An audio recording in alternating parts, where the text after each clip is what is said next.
Assalomu alaykum. Hozir men sizlarga taksi bot 24 botida qanday qilib osongina taksi chaqirish kerakligini ko'rsatib o'taman. Bu juda ham oson. Demak, diqqat bilan videorolikni tomosha qiling. Bizni ofitsialniy botimiz mana shu bot hisoblanadi.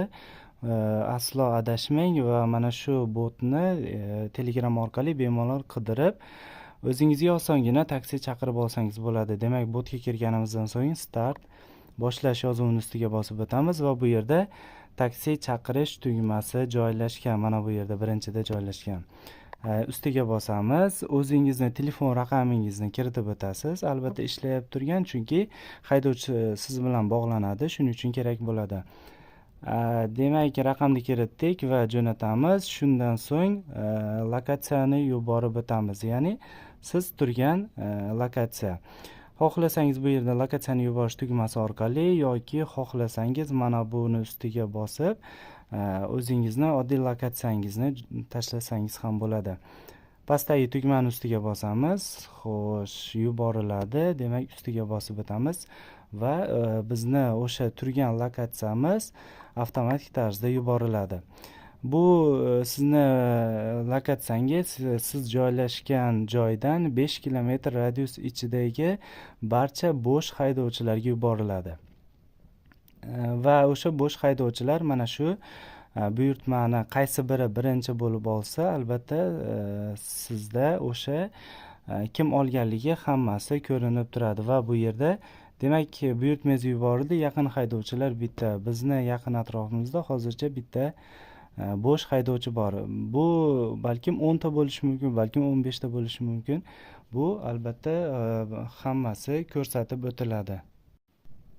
Demak, sizni ma'lumotlaringiz yuborildi, lokatsiyalaringiz hammasi, zakazlaringiz yuborildi haydovchilarga va haydovchilardan biri buyurtmangizni olganidan so'ng buyurtma olindi deydi va haydovchi siz bilan bog'lanadi yozuvi chiqadi. Buyurtmaning ID raqami va haydovchining ma'lumotlari bu yerda ko'rinadi. Demak, ism, familiyasi, mashina rusumi, rangi, davlat raqami hamda eng pastida esa haydovchining telefon raqami ko'rsatib o'tiladi. Demak, haydovchi sizga telefon qiladi yoki siz haydovchi bilan bemalol bog'lansangiz bo'ladi va qayerdaligingiz batafsil barcha ma'lumotlar so'raladi. Demak, siz haydovchiga qayerdaligingizni aytganingizdan so'ng haydovchi yetib keladi. Shundan so'ng haydovchi yetib keldim tugmasini bosadi. Sizga o'sha xabar keladi, haydovchi yetib keldi deb va sizda 5 daqiqa yoki 10 daqiqa bepul kutish vaqti bo'ladi. Buni albatta admin belgilaydi. Undan so'ng admin belgilaganidan so'ng mana shu vaqt, bepul vaqt tugagandan so'ng pulli vaqt boshlanadi. Pulli vaqt boshlanganda sizda albatta yana sizga xabar keladi. Iltimos tezroq chiqing, sizda pulli vaqt boshlandi deb. Pulli vaqti va uni narxini ham admin o'zi belgilab boradi. Albatta sizga hamma ma'lumotlar sizga kelib tushadi, avtomatik tarzda ma'lumotlar kelib tushadi. Siz taksiga o'tirganingizdan so'ng, demak, haydovchi mijozni oldim va ketdik ustiga bosadi, yozuvni ustiga va sizda bu yerda sizni safaringiz ma'lumotlar ko'rinadi. Aynan mana shu yerdagi barcha ma'lumotlar haydovchida ham ko'rinadi. Ikkalangizda bir xil bo'ladi va bir xil vaqt davomida har 30 soniyada avtomatik tarzda o'zgarib boradi. Sizda ham o'zgarsa, haydovchida ham o'zgaradi. Sizda qancha summa ko'rsatsa, haydovchida ham xuddi shuncha summa ko'rsatib o'tiladi. Qancha masofa yurgan bo'lsangiz, haydovchida ham xuddi shuncha masofa ko'rsatib o'tiladi. Mijoz o'zini manziliga yetib borganidan so'ng haydovchi albatta buyurtmani yopish tugmasini bosib, demak, buyurtmani yopish kerak bo'ladi. Haydovchi buyurtmani yopganidan so'ng sizda ham ma'lumot ko'rinadi. Qarang, bu yerda batafsil barcha summalar hammasi ko'rinadi.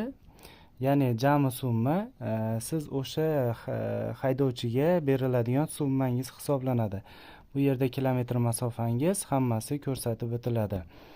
Demak, mana shunday holatda buyurtma yopiladi. Bu yerda ID raqami, sanalari, qayerdan qayergaligi karta orqali ko'rsangiz bo'ladi. Haydovchini hamma ma'lumotlari va masofa, bu yerda agar pulli kutish bo'lsa, pulli kutish summalari hamda jami summa ko'rsatiladi. Mana shu jami summa siz haydovchiga to'laydigan asosiy summangiz hisoblanadi.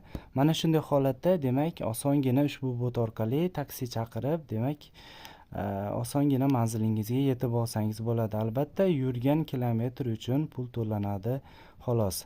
Bundan tashqari bu yerda albatta referral sistema bor. Keling hozir mana shu haqida qisqacha aytib o'taman.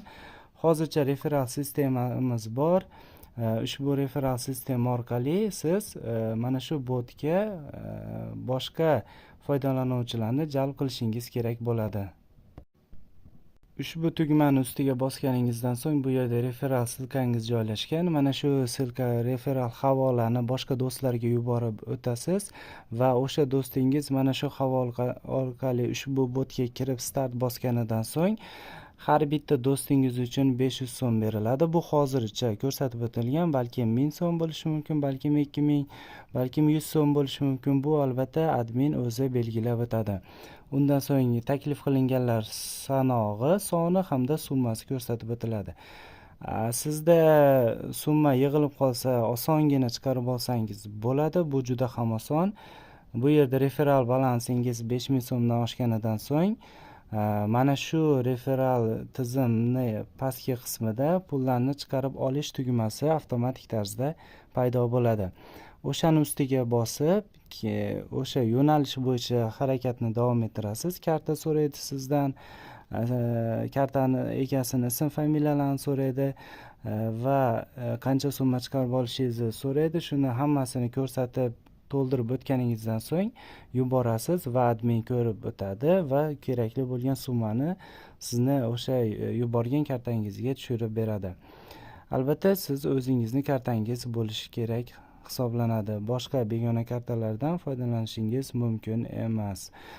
Mana shunday holatda demak siz botga odamlarni taklif qilib osongina pul ishlab olsangiz ham bo'ladi. Bundan tashqari bu yerda admin bilan bog'lanish tugmasi bor. Bu hamma uchun ochiq hisoblanadi. Ushbu admin bilan bog'lanish tugmasi orqali siz sizda qanaqadir muammo bo'lsa, demak bemalol adminga o'sha muammolardan sababini tanlab turib bemalol yozib adminga yuborib o'tsangiz bo'ladi. Deylik, qandaydir buyurtma bo'yicha va xabarni yozasiz. Buyurtmada qanaqadir muammo bo'lsa va yuborishni ustiga bosib o'tasiz. Shundan so'ng adminga xabar yuborildi, javobni kutib o'tasiz. Admin sizning xabaringizni o'qib, javob yozganidan so'ng admindan javob kelib tushadi. Yana sizda qanaqadir savollar bo'lsa, yana doimgidek o'sha admin bilan bog'lanish yozuvini ustiga bosib, yana savolni, yana chatni davom ettirsangiz bo'ladi. Mana shunday holatda demak, qanaqadir sizda muammo bo'lsa, savollaringiz bo'lsa, adminga yozib o'tsangiz bo'ladi. Osongina ushbu botimiz orqali bir nechta tugmalarni bosish orqali eng arzon taksida xizmatidan foydalanib o'tsangiz bo'ladi. Savollaringiz bo'lsa, bemalol bizni gruppamizga ham yozsangiz bo'ladi. Adminga ham yozsangiz ham bo'ladi.